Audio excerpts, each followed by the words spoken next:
Qədim inanclara görə kainat damcı, qığılcım, yel və tozdan əmələ gəlib. Elə məhz buna görə də Novruzla bağlı olan su, od, yel və torpaq çərşənbələri bu günümüzə qədər gəlib çatıb.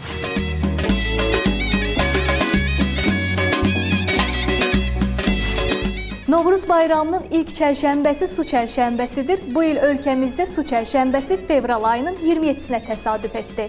Su çərşənbəsi suya tapınma inamı ilə bağlıdır. İnanclara görə su çərşənbəsində süfrəyə suyun dağılması aydınlıqdır. Lalaxan sudan keçərkən suyum irəlilə deyərlər. Bir çox atalar sözündə suyun müqəddəsliyi əks olunur. Məsələn, su olan yerdə dirlik olar. Su murdarlıq götürməz, su aydınlıqdır və s. Boz ayda qeyd olunan ikinci çərşənbə od çərşənbəsidir. Xalq arasında üzgü adlı çərşənbə kimi tanınan od çərşənbəsi qədim insanların günəşə, oda olan inamından irəli gəlir.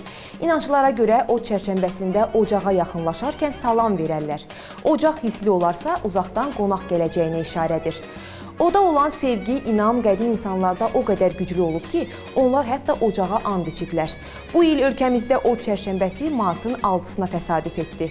Xalq arasında külək oyadan çərşənbə, küləkli çərşənbə kimi tanınan yel çərşənbəsi ilaqlı çərşənbələrin sayca üçüncüsüdür. Deyirlər ki, yel çərşənbəsində əsən isti küləklər yazın gəlişindən xəbər verir. Novruz şənliklərində icra olunan və yel tanrısına sədaqəti göstərən mərasimlər isə məhz qədim əcdadlarımızın yel tanrısına etiqadından xəbər verir. Elə şifa xalq yaradıcılığından da yel tanrısını göstərən bir sıra əfsanələr və nəğmələr var. Onlardan biri də Ay yel baba, tez gəl babadır. Yeri gəlmişkən bu il ölkəmizdə yel çərşənbəsi martın 13-nə təsadüf etdi. Novruz bayramı öncəsi qeyd edilən sonuncu çərşənbə isə torpaq çərşənbəsidir. İlin axır çərşənbəsində plov dəmlənməsi, qapı pusma, fala baxma kimi bir çox adətlər var. İnanclara görə torpaq çərşənbəsində yaşından asılı olmayaraq hamı ya bir tonqalın üstündən 7 dəfə, ya da 7 tonqalın üstündən bir dəfə tullanmalıdır. Tullanarkən sarılığım sənə, qırmızılığım mənə sözləri deyilməlidir. Novruzda yerinə yetirilən adətlərdən biri də yallıdır. Yallı xalqımızın ta qədimdən bu günə qədər etdiyi rəqsdir. Yallı rəqsin mənası insanların birliyi deməkdir.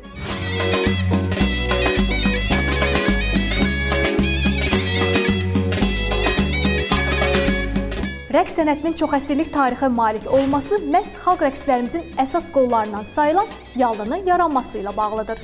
Təsadüfi deyil ki, Qobustan qaya təsvirlərinin arasında bəzi rəsmlər yallı rəqsinin qədim tarixindən xəbər verir. Hətta rəsmlərdən birində qayanın mərkəzində odun və günəşin rəmzi sayılan kiçik dairə, dairənin ətrafında isə qollarını yuxarı qaldırıb rəqs edən insan təsvirləri həkk olunub. Yallı rəqsi 3 hissədən ibarətdir. Rəqs əvvəlcə təntənəli və aram addımlarla başlayır. Sonra təntənəli və aram addımlarla yekunlaşır. Yallı rəqsi Azərbaycanın Şərur, Şahbuz, Ordubad, Şəki, Qazax, Kəlbəcər, Laçın və doğma diyarımızın İrəvan şəhərində geniş yayılmışdır.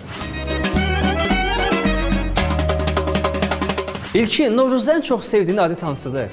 Ay Əli, bir deyil, iki deyil. Tonqaldan tullanmağı var, papaq atmağı var, yumurta döyüşdürməyi var. Papaq atmaq demişkən, bəlkə gəl papaq ataq, hə? Nə deyirsən?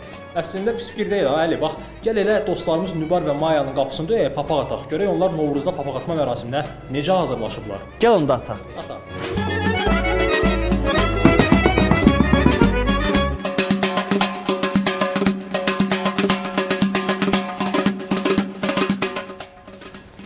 Maya, kimsə papaq atıb. Nə gözəlliyi var, gətir üçün bayram sovqatı ilə dolduraq. Düz deyirsən, bayram adətlərinə görə qapıya atılan papağı boş qaytarmazlar.